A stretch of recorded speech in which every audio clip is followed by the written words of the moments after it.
It Happened on the Job, the podcast for relatable conversations with contractors. Sponsored by Goodman Insurance.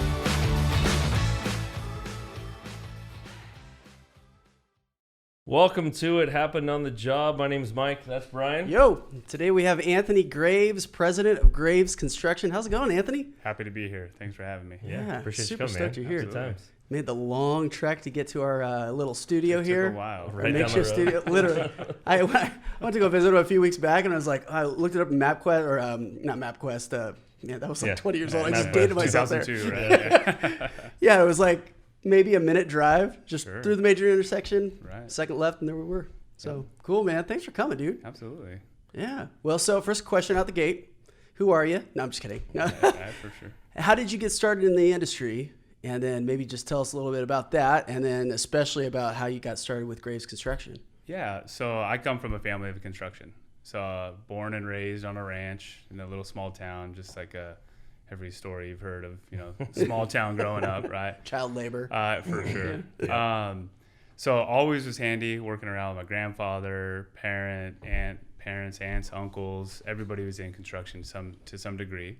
Went to college, got a degree in construction management. So some of the fondest memories I have was building log homes while in college. So I worked for a small little outfit, your typical mom and pop builder. And so up at Chico, the closest area that, we'd occasionally build in is up in the Truckee, Chester, Lake Almanor area.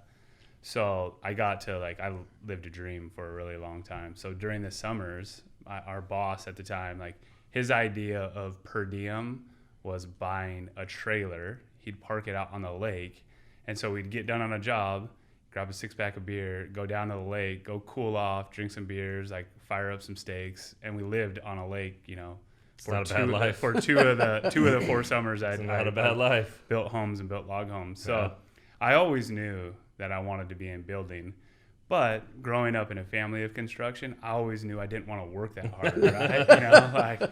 So you like it, but I don't like it. I love it. Went and got the degree so you didn't have to grind your way through the labor. Yeah. So, what was great about construction management degree, right, is it's 50% business and 50% applied engineering to the build side of things. Right. So right out of school, got a degree with a construction management firm that specialized in water, wastewater, large engineering infrastructure programs.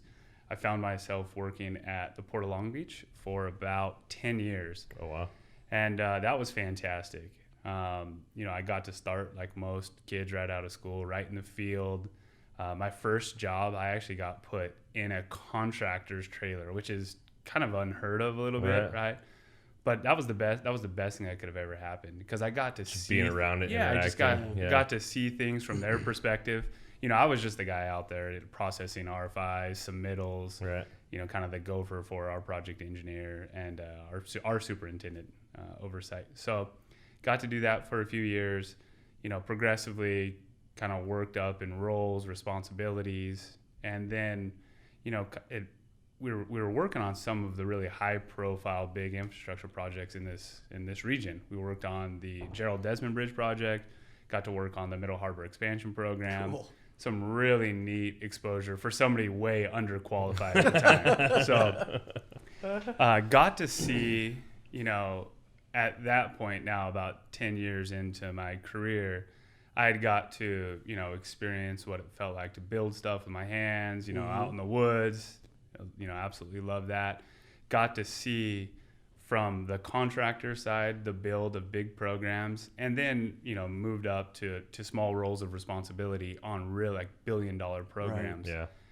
Yeah. And the one thing that that I noticed more than anything else, from a business perspective was, I always was, just kind of assumed that starting a construction company would be overwhelming and that you had to have some advanced MBA from a really big fancy school, or you'd have to be grandfathered into a construction company for that to work.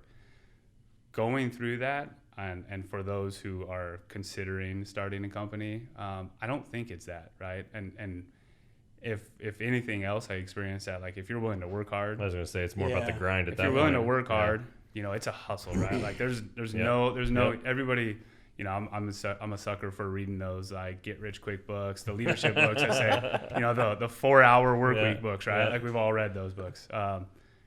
Sure, in some industries that works, in construction it doesn't. If you're willing to, take a sizable amount of risk, but it's qualified risk, right? If you're willing to work hard, if you have enough experience, right? Like I wouldn't recommend anybody go out and start a company if they're just out of school. You got enough experience, you feel like you got a good path forward, you could do this. And that's what my experience, kind of progressively, going up from building homes to low levels of confidence, construction sites to then managing some larger programs. My interactions with firms, both small to mid-size and large, were the very same people that built $1 million jobs are the same folks building $10 million jobs. It's the same staff that's doing $50 million jobs and the same staff that's doing $1 billion jobs. It comes down to accountability of the people on the job sites, whatever they're doing, and the ownership of that. And, it just, there was a clicking point where, I kind of felt like I saw my, corporate trajectory, and the company I worked for was fantastic. It just didn't really fit, kind of my mold, right? It kind of takes back to like wanting to own the build, wanting to, get back to the log home building, right? To where there's this sense of pride. You get on this piece of land and you build it. Now, we don't build log homes. We don't do anything nearly that creative. But like something about like starting something and building it, it was always something that kind of like fascinated me. And so then after 10 years of working in the corporate build, I approached my wife and kind of developed a business plan. She said you're crazy. She absolutely was like, this is fantastic. Let's leave all the security. So you've got benefits and a long-term job, and you want to just throw all that? Yeah. And we had a 1-year-old. Oh, at perfect. The time. Oh, Good yeah. time. He says, absolutely. Let's leverage our jump ship. 401k Let's do it. and let's start a business. So we worked on that for about a year and figured out some of the markets we could immediately impact. Some of the relationships, being in the construction management business. Yeah, leverage those relationships. We could leverage our relationships in contracting, subcontracting, and then also third-party program and construction management, right? Like we're, been for 10 years networking to kind of do more professional development. Right. That we're almost able to immediately leverage and say like, hey, like we're thinking about starting something. For 10 years we've been drinking beers and complaining about what contractors are doing. Right. Like maybe we could do it Time better. to change like it. let's do something. Let's do something together. And so we were able to, thankfully, for my sake and for my wife's sake, we were able to kind of hit the ground running and do pretty well right from the beginning based on those relationships. In that year of time that you guys were developing the business plan, I'm assuming you were still working full time at that point. Correct. Where did you already start leveraging those relationships? So when you cut ties with the old company and started Graves, that you guys were hitting the ground, or was it just kind of the luck of the draw? Like where was that transition? Yeah, so there was some calculated risk, right? Yeah. The role that I was in, it didn't allow a ton of freedom and flexibility when starting a business. Like it was a lot of let's have dinner, let's put the baby to sleep, let's grab a glass of wine, and let's talk about what this looks like. And then over that course of that year, just through natural and organic relationships, kind of kicking the tires, like I'm a big mentorship guy, both for myself, for our staff, and then also just in the industry as a whole, right? And then so over that course of that year, it was really like, hey, if you're a program manager, like what types of programs are you working on? Like what are the heartburns that you have? Like here's my opinion of what like contractors can do better, and then what opportunities do you have, right?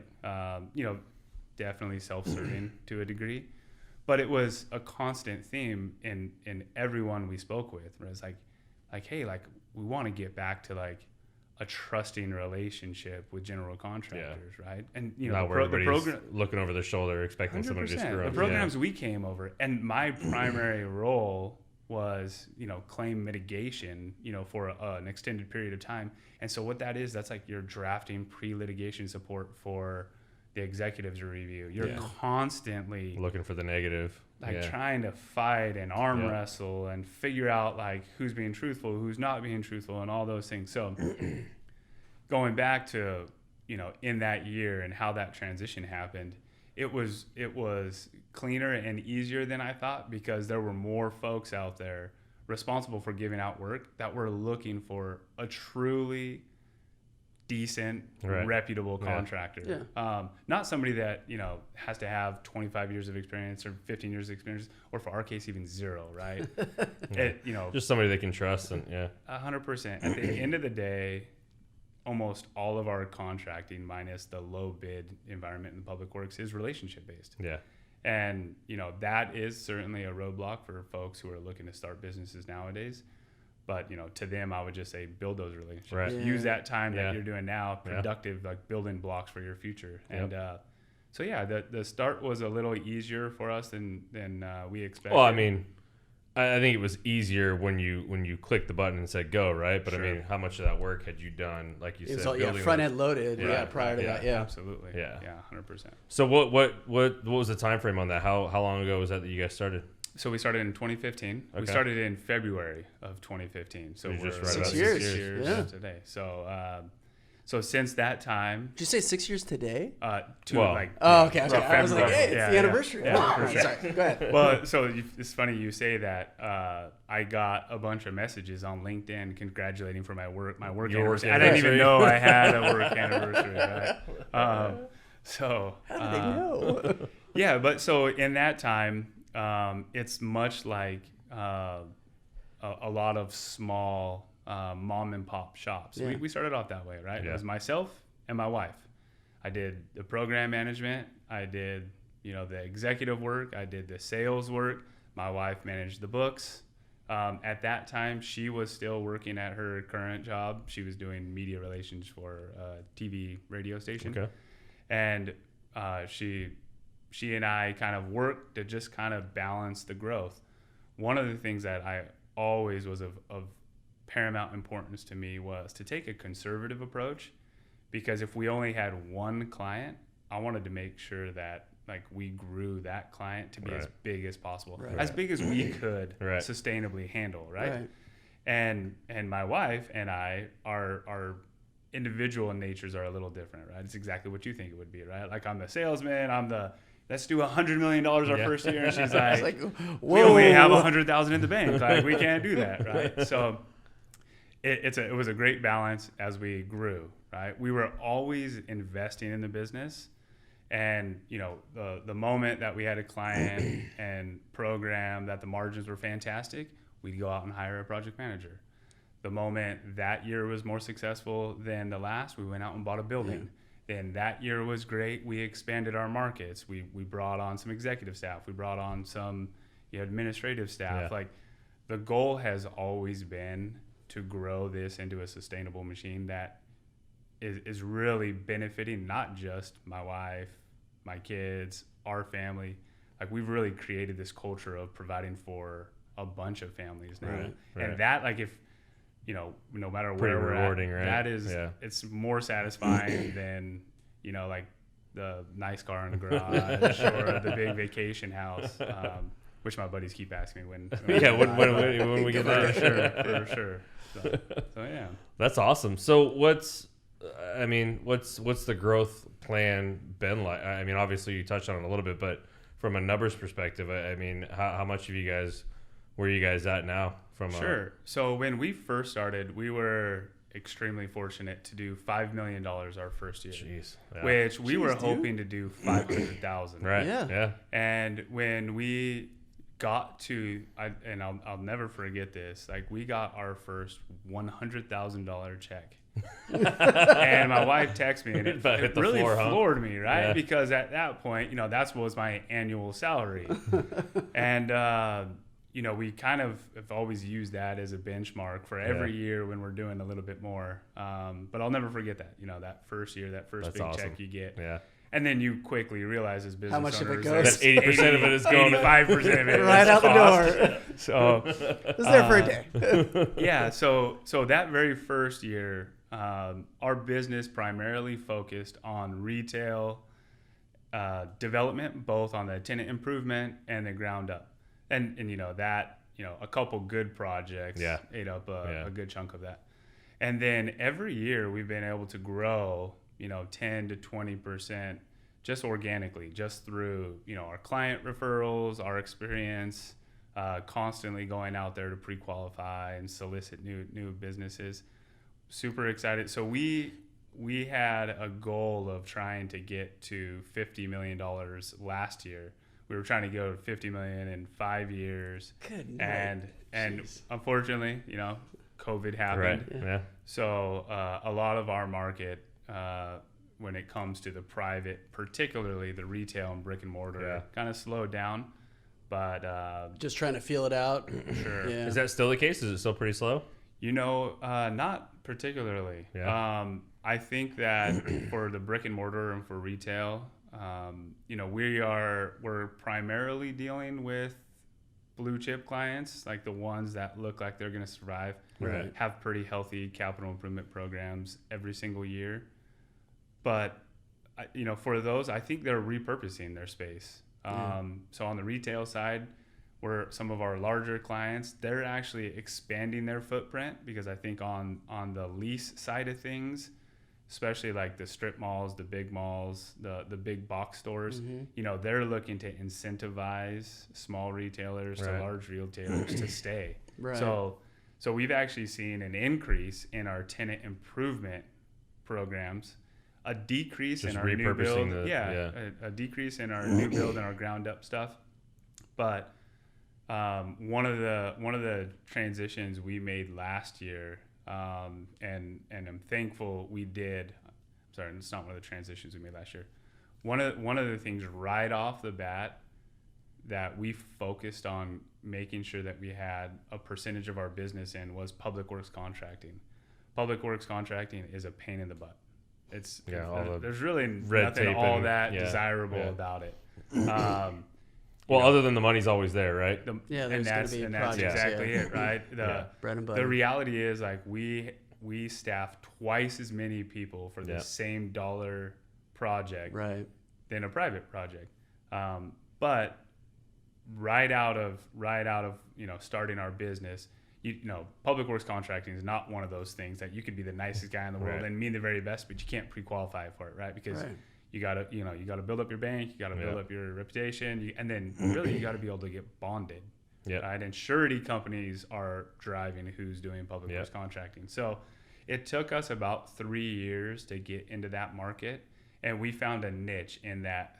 Was it in 15? Was that kind of the goal at that point to the get? The goal was always to do that. Okay. And in fact, I would have probably, I would have preferred to just start in that arena, right? Because that Especially was really more business, my experience and expertise. Yeah. So in 2018, we were able to secure our first larger public works projects. We were doing a lot of like R&D, like maintenance type work for clients, cities, the task order oriented type work. And then in 2018, we were able to secure 3 separate like building expansion, campus modernization projects. So that's what I was going to ask. A lot of it's probably school or it's government buildings, that kind of stuff. 100%. In fact, 80% of our public works contracting to date has been in the education market, and that's like you mentioned, especially in Southern California, it's not all these measures going away either. Yep. Like almost every community college district in Southern California, and I think there's 60 of them. They have something like $40 billion allocated for the next 8 years. So, I have to imagine you guys got pretty slammed with people being off campus, right? I mean, absolutely. That was probably a prime, like, hey, let's get shit done. Absolutely. Time period. So when we went from 2018, we would have these progressive meetings about where our, strategy was in the public works market, while all the meanwhile, our private is growing.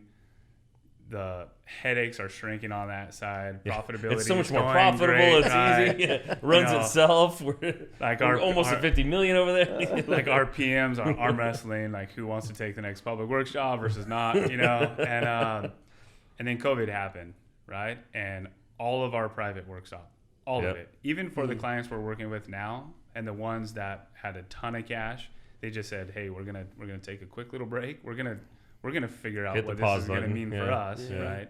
Because especially in retail, commercial, and even industrial, cash is king, right? As they're buying properties, expanding, investing, they got to have that cash liquid. So last year was one of those, like, come to Jesus type moments. That was really, it was, like I don't give myself a pat on the back very often, but making sure that we had a presence in that market is the difference between sitting here and having this podcast or sitting here being like, let me tell I you used how to have a businesses fail, contract. for Yeah. sure. And it was just a matter of being able to float 4 to 5 months, keep our entire staff. Like we talk about like in our company of like making sure that we're always forward thinking about like risk, about potential exposure, both internal, project based, and economic outlook. Yeah. And it always comes back to how do we keep ourselves busy? How do we not have to lay off one single person? Right. And during COVID, we didn't. Wow. That's awesome. Now we grew revenue, our profitability went down, but everybody stayed employed. Yeah. Nobody had to collect unemployment.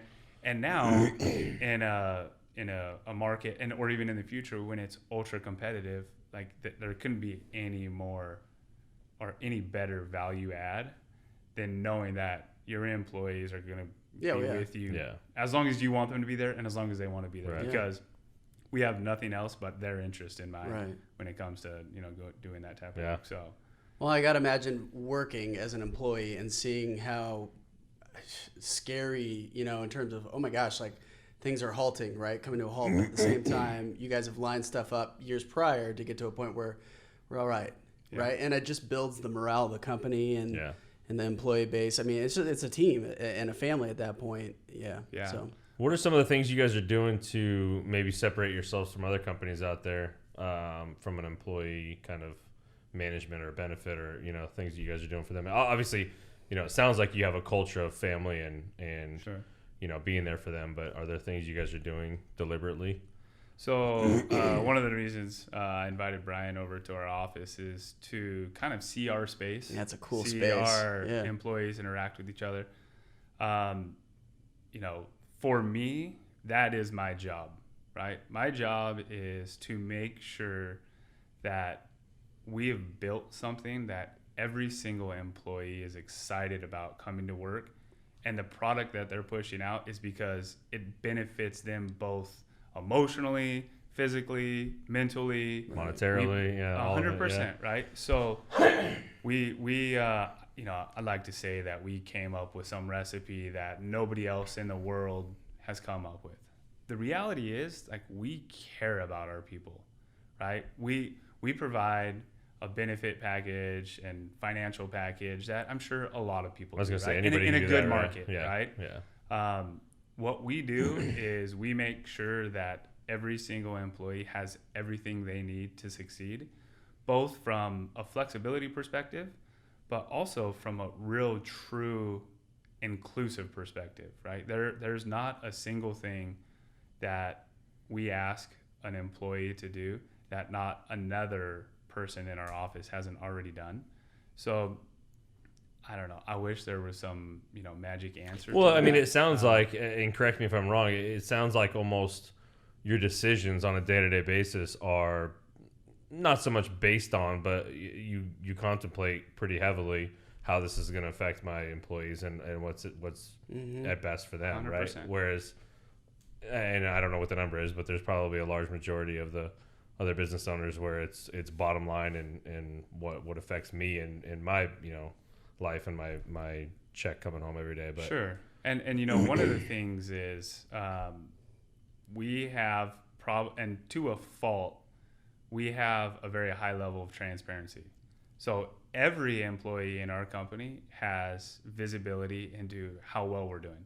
They also have visibility into how we're spending our money. They have visibility into how our projects are doing. That's not uncommon for higher levels of company, but across the board, and we review it every single week. We make sure that everybody, and not just from like accountability perspective to say, oh, hey, like your project's running a little low, got to get a little tighten up here. Like, hey, is there anything better we could do? But the reality is, like, everybody knows in our company that they're going to benefit by us being successful. So when they have visibility and insight into areas we're struggling, like, it's not something where I sit at the end of the table, right, and my president role, and I go, all right, like, Tam's struggling, like, what's going on here? Like, it's, oh snap, like, we're struggling with performance here. Okay, like, let me make sure we get this vendor How can I help make you? sure we What get do this we need to do? subcontractor Yeah. lined up.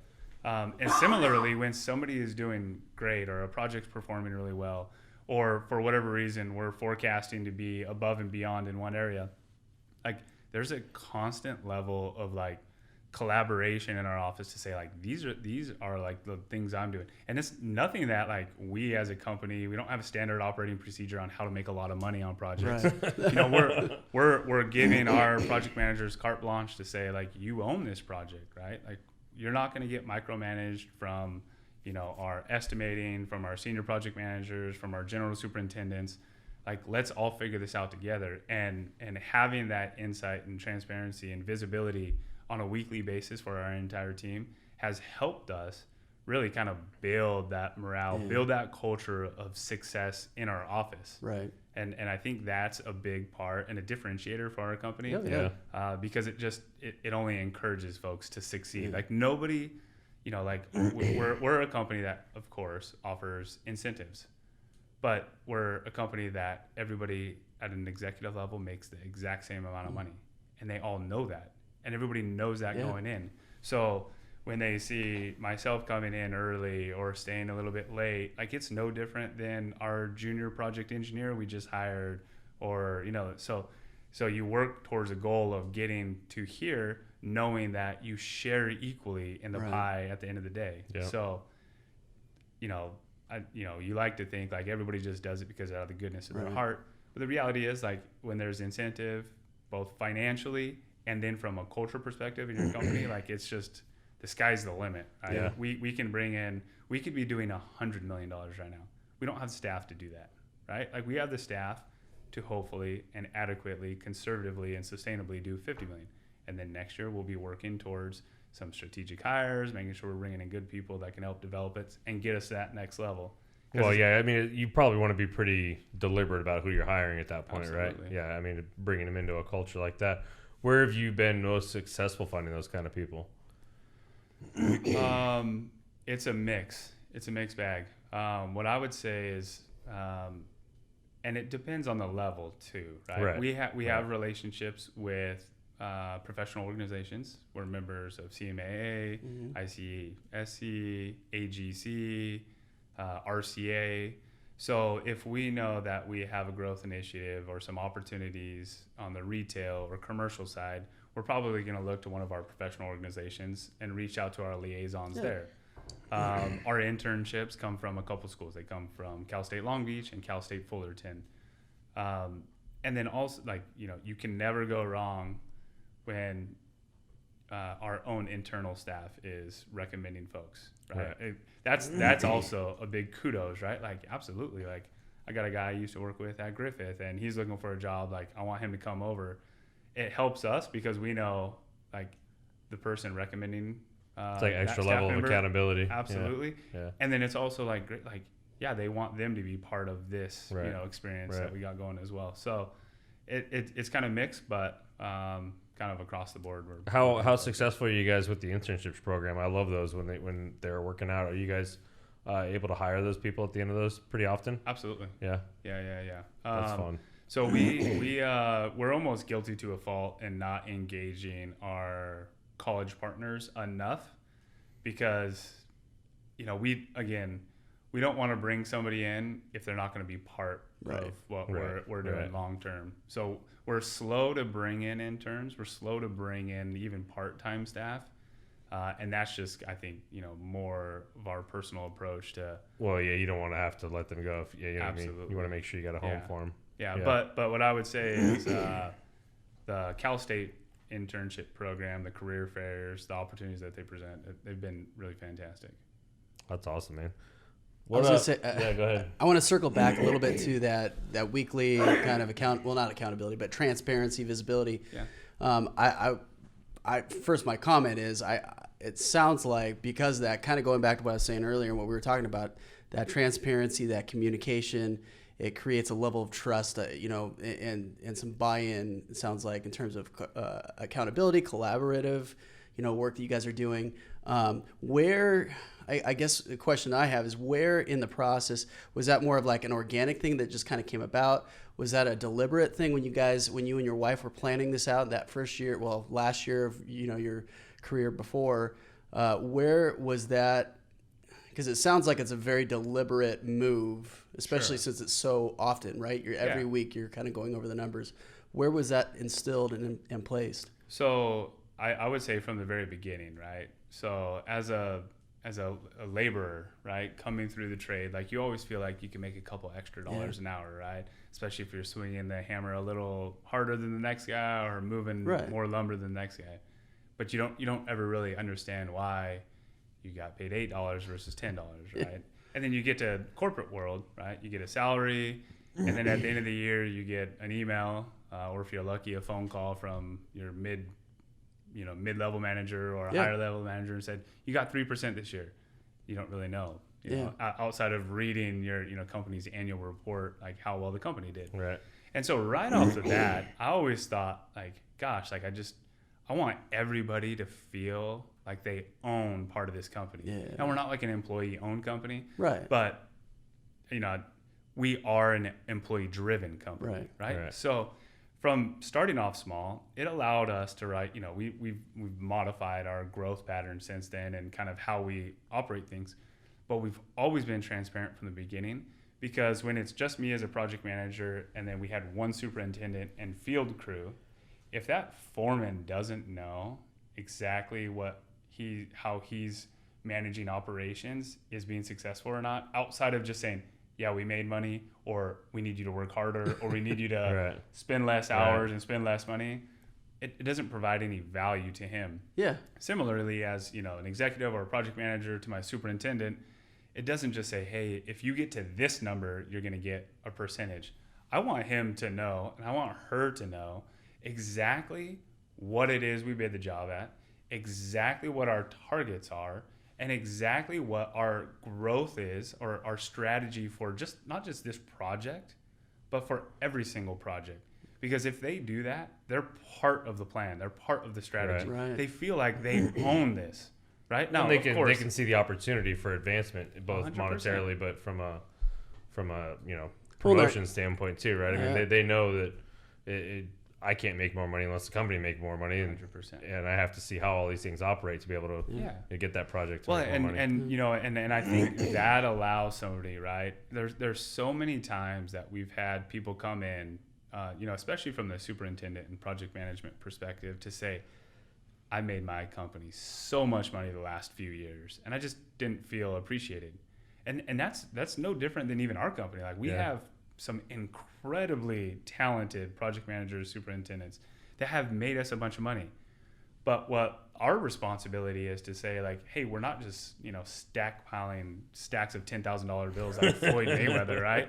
Like, we're investing in our company, right? Yeah. We're growing. We're bringing in more staff. You are making more money, but we're able to turn around and spend it on this, and this to make your job easier and whatever else. Absolutely. Like, instead of you working 70 hours a week, like, part of our growth plan is to hire an assistant superintendent so you can work 40 hours.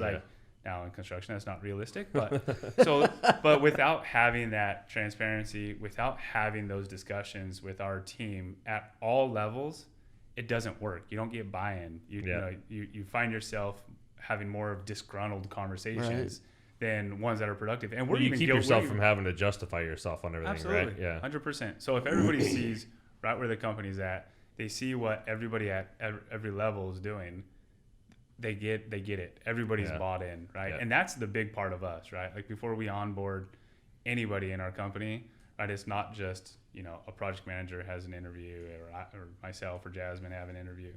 Like we have a big group that sits down and says, like, is this person going to fit our culture? Right? Are they going to be selfless enough, but also selfish enough to like really want to get after projects and do a really good job? And that's a hard balance, right? Like I'd be lying if I'd said every person we hired was a home run, but for the most part, when you have this collaborative approach to onboarding staff, like it's been pretty successful. Well, I mean, to that point, I feel like it's almost taboo to say that you're money driven, right? Or like that you're money, but I mean, we're both sales guys, right? And you're that same mindset. Like you almost have to be, right? Like to some extent. Yeah. I mean, I'm not afraid to say that decisions I make are based on my income, 100%. Right? And to be money driven. So to have that little bit of hunger, obviously helps. We have a NEAT program. So more than anything, and I think from starting this business, I've realized I'm more of an entrepreneur than a construction business owner. Right? I love construction. Like if I hit the lottery, like I'll probably hire an executive to replace me, and I'll go build log homes again. Right? Like, but I might be buying some property in Montana, so let's talk for sure. Yeah. What I would say is like this has really instilled kind of what it takes to be a good entrepreneur, to build good business, and we have that spirit in our office. So we have like a path to contractorship, we call it, right? So we have signed for 12 contractors license in the last 5 years. From previous employees? Yeah, from previous and current employees, right? Like, so we pay for study material. We pay for them to go to the classes. We pay for them to get licensed. And some of them are licensed. They don't go anywhere. Yeah. But, they got a side hustle and they build a buddy's extension or additional dwelling unit or some decks on the side, and all that kind of stuff.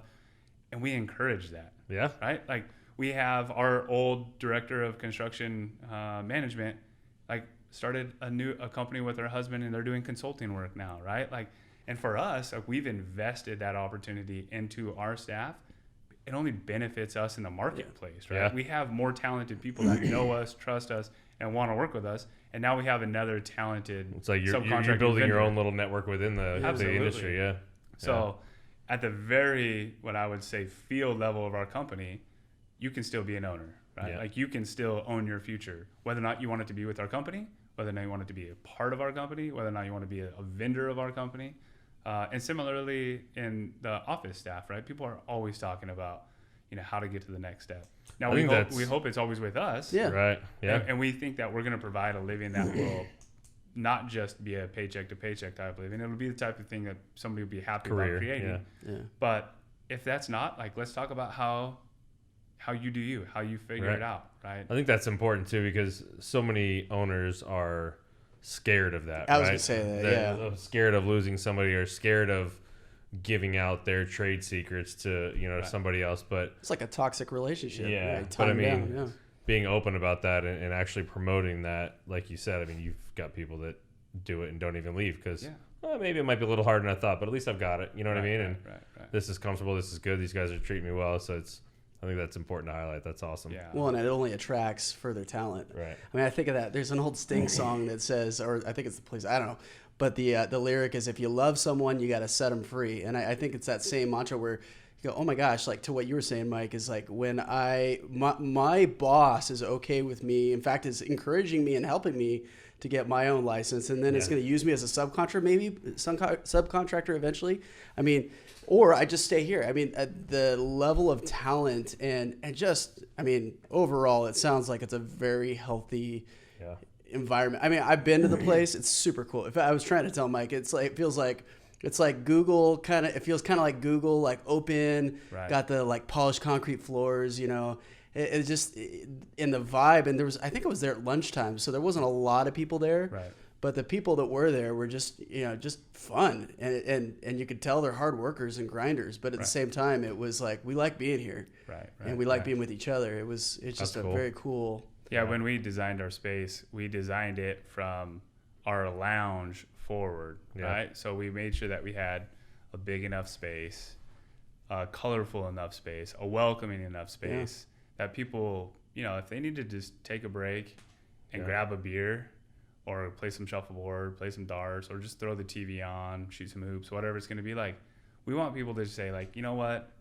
There's shitty days some days, right? It's construction. Like, it's not easy. Right? Like, we could, be the nicest guys in the world, and, like, we still run into issues on the job, right? We still struggle, just like everybody else. And during those weeks, during those days, like, those are, talk about things that are most rewarding.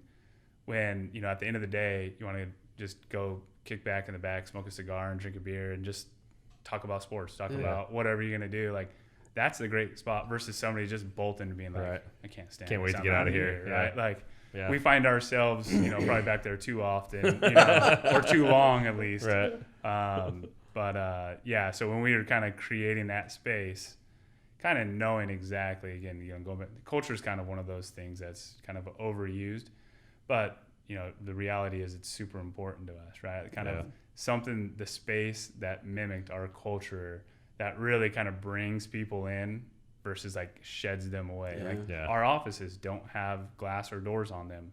Like all of our offices face each other. We have a big open space.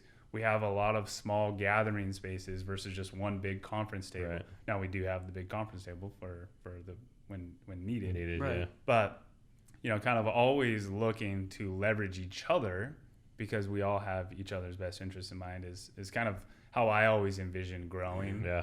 And being able to kind of grow something that's sustainable. That's awesome. Yeah. So operationally, kind of switching gears a little bit, how much do you guys self-perform versus, using subcontractors for? So it's really kind of in our verticals. It's two drastically different approaches. So on the retail, commercial, and private builds, we self-perform quite a bit. So for across both platforms on the public works and private, we self-perform concrete work. When we were kind of identifying areas for us to be most competitive, and this is really kind of lessons learned, is we always found ourselves on the outside in on a lot of the ground ups, and it really centered around our concrete number. So we made some strategic hires to make sure that we had the staff in place to be more competitive in that market. On the public work side, we're almost strictly a paper GC, to where we provide all the administrative staff and then sub out with some of our trusted vendors. On the retail private side, we have everything from carpenters, finishers, drywallers, painters. One of our value which is adds, pretty rare. That's cool.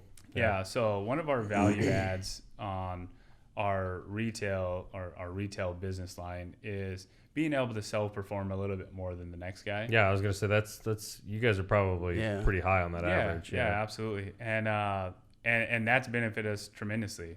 Being able to come in and contracting is no different if it's a $300,000-$400,000 TI to your $3,000 bathroom expansion, right? It's lining up the carpenters, lining up the insulation guy, the drywall guy, the electrician, the plumber. Else, yeah.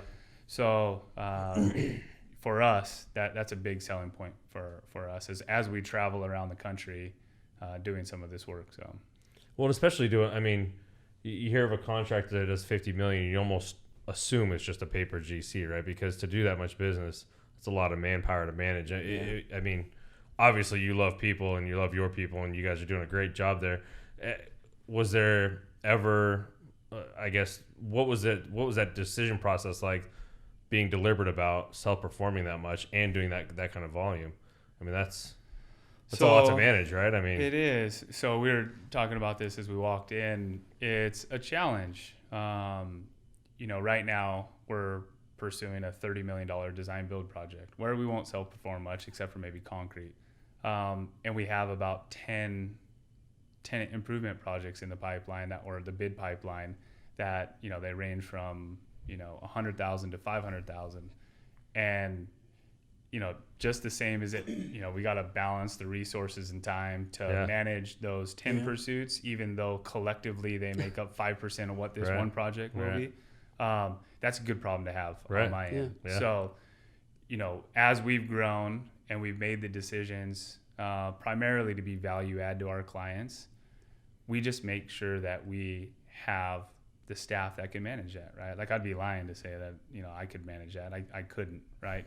But for every 25 guys, we have a traveling and general foreman, traveling general superintendent. We make sure that we collectively assign enough project managers to make sure we're managing both our internal staff and their resources as well as, execution of the project itself. So, for us, once you get to like kind of prime operating level, it's just making sure that you have the appropriate staff to make sure things can kind of move fluid. It's worked so good far. On you, man. That's awesome. Yeah, thank you. That's awesome. What where are you guys finding most of your business on? Obviously, it's relationship driven. Are there things you guys are doing? We like to kind of talk sometimes about marketing tactics, be it digital or social media and those kind of things. Are there things you guys are out there and being deliberate about on those ends? So we don't have a big marketing and CRM program. For the public work stuff, it's very simple, right? Most public works agencies, especially on the education sector, they sign up with bid solicitation programs, right? So the Planet Bids, the PQ bids, quality bidders. Now we have great relationships with a lot of city staff that, they're generally advertising most of their programs a year in advance, 18 months in advance. So we're always trying to identify, the clients that we enjoy working for, or the clients that we know that are going to source out third-party CM that we know that we have a good relationship for. The reality is, on the public work side, while it's about 50-50 low bid environment and design build work, we're really trying to hit the ground and get in front of clients for the opportunity to do design build work. So we have a very boots on the ground type campaign to competitively position ourselves for design build opportunities. We've had more success, even though lower margin, on the design build projects, because you have a direct relationship with the client. You have you're involved in the whole process, right? You're from not just the very beginning of the design. You're there in constructability. You're there in feasibility. You're making sure that both financial and erection perspective is always being considered. Yeah.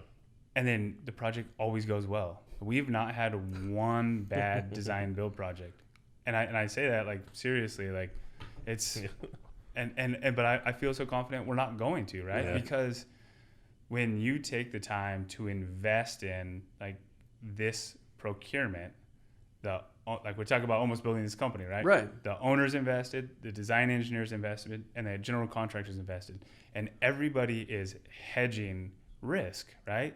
So you're always like, everything's on the table to say like, this is the amount of money we have. Here's our design intent, and how do we build this? So everybody's whole at the end. Like we get the project we want. The designer gets, they're going to get their fee no matter what, right? Yeah. So they're happy either way. And we make sure that the design is always meeting the client's expectations, but can be built while making a margin. Yeah. Right. Versus we arm wrestle on every one of our, design, bid, build projects, or, the clients are getting, the popular procurement is the CM at risk, or the multi-prime contracts. When you're in this low bid environment, and we do this, right?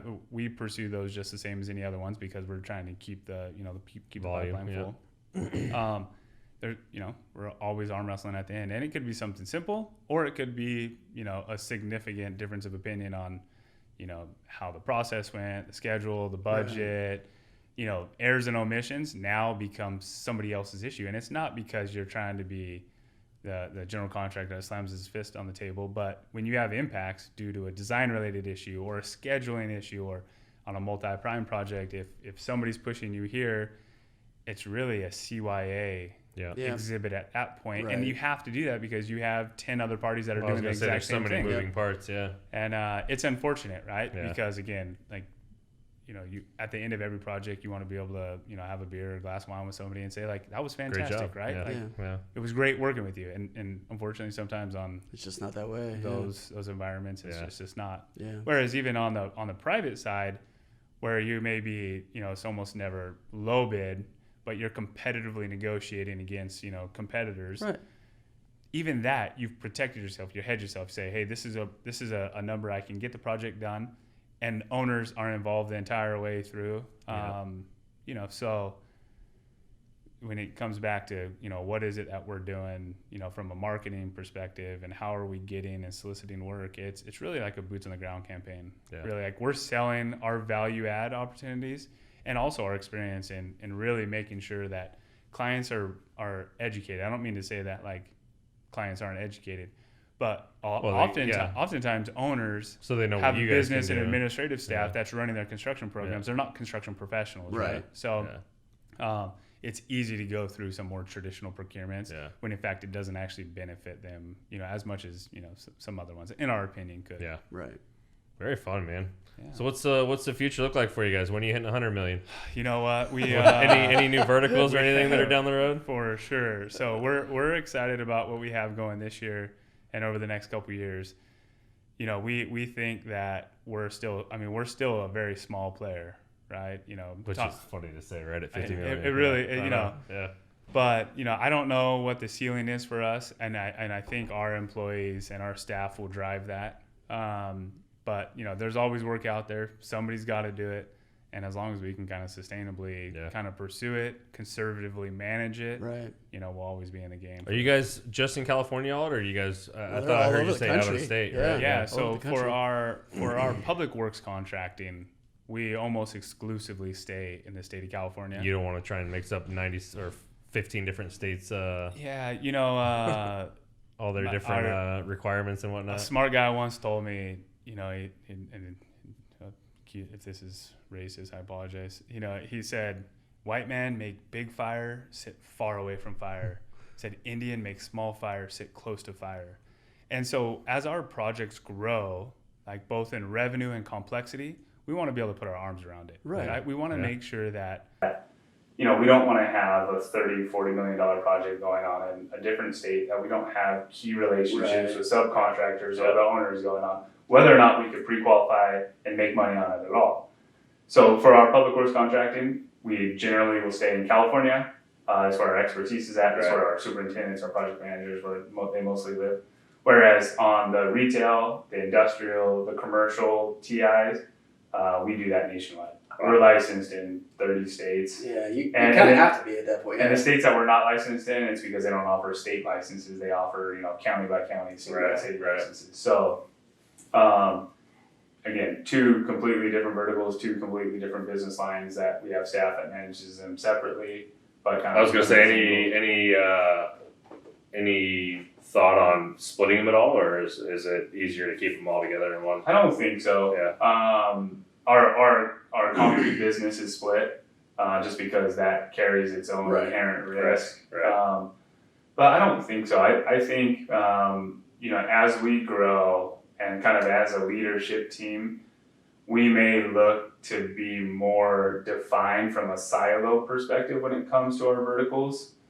But on that note, like the very reason I think we've been able to grow, create the morale and culture we have is because we all sit around one table. Right. I don't want to create these It's silos. not us versus them. Where you know, this vertical has a president and this vertical has a president, and their goal is to make sure their vertical succeeds. So we always want to make sure that we're building something that everybody in the building is looking at growing together. That makes sense. Yeah. Awesome. Very cool, man. Very cool. Well, before we cap this out, tell us where the people can find you, whether it's a website, social media, anything like that. So we're on LinkedIn. So Graves Obviously, Construction. Based out of Foothill Ranch. And our website is gravesconstruction.com. Oftentimes confused with Gray, so it's Graves, Graves, construction.com. We had Gray on here. Gray West. Bob Moore. It was like episode 5 or 6. Guy. Yeah. He's fantastic. That's funny. Early on. Yeah, Bob, he's a great guy. But to clarify, this is Graves Construction. Correct. Good. Correct. So yeah, we're out of Foothill Ranch. We got some satellite offices here in Northern California and in Phoenix, Arizona. So we kind of get a hub here in Pacific Southwest. And Awesome, man. Well, thanks for the time, Anthony. It's been awesome. Yeah, for sure. Thanks. Very fun. Appreciate it. Thank you guys. I appreciate it. Yeah, no worries. Stay safe.